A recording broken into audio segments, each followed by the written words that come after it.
Welcome to Excel magic trick number 1540. Hey, in this video, we want to see how to extract a unique list of dates from a date time column. And we're going to see these great Office 365 dynamic array functions, sort and unique, and the INT function. Now, these new dynamic arrays and the new Excel calculation engine, as of February 2019, are only available in Office 365 Insider Edition. But Microsoft says soon, early in 2019, all of just Office 365 will have the amazing new functions in this new calculation engine. Now, in Excel and other systems, we're allowed to have date and time as a single item in a single cell. So if I need to get the dates and I'm counting on my fingers, it looks like there's 10 characters from the left. So if over here we use the left function on the entire column, I'm thinking we can extract just the date. So equals left.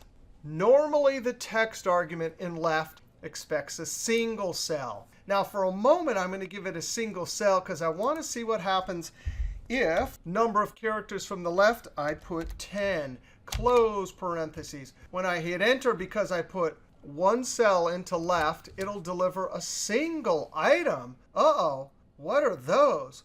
Well, in order to do something like this, you have to know what a date and a time value is in Excel. Now, this is date and number formatting. If I go up to Home, over to the dropdown, the general number formatting, remember this is the number group. That general number formatting is the eraser that allows you to remove all number formatting. So I'm going to click General. And there it is. All dates are serial number integers, which represent days since December 31st, 1899.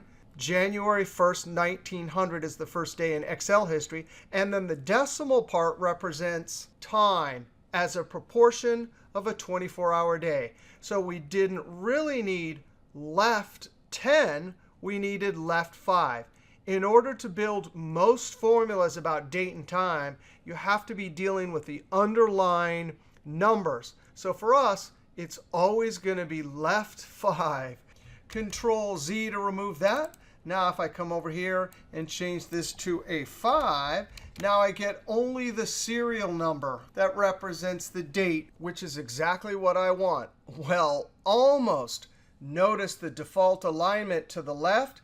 That tells me that that's a text value. Now, we could easily convert the text number to a number with some math operation. But guess what? Now that we know what's actually in the cell under the number formatting, and I know what I'm really after is the integer part, and forget all the decimals, I can just use the int function over here to extract just the integer part of the number.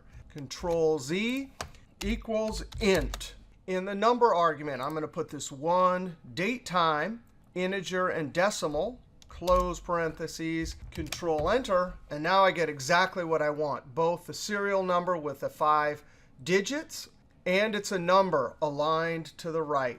Now, F2. In the number argument, we put a single item. And what we want is to put every single number in the column into the number argument to force the int function to deliver all the dates separate from the date times. So I'm going to click at the top of this Excel table with my downward pointing black arrow. I put the entire column in. That's table formula nomenclature, table name, and field name in square brackets. This is called a function argument array operation because instead of a single item, I'm putting an array of items into that argument.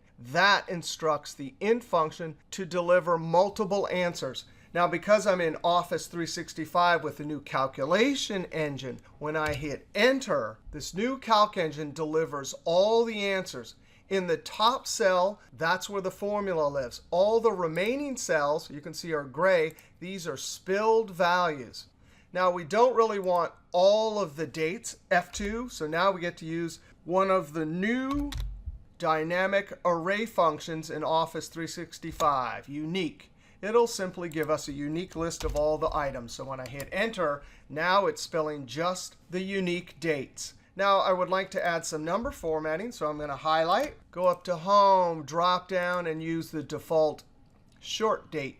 We have one last step because they're not sorted. So in the top cell, F2, we get to use another amazing dynamic array function, sort. Come to the end, close parentheses, and enter. That is so amazing. So much easier than what we used to have to do with crazy, long, complicated array formulas. Sort, unique, and int. Get the job done. From a date time column into a unique sorted list of dates. All right, if you like that video, be sure to click that thumbs up, leave a comment, and subscribe, because there's always lots more videos to come from Excel is Fun. All right, we'll see you next video.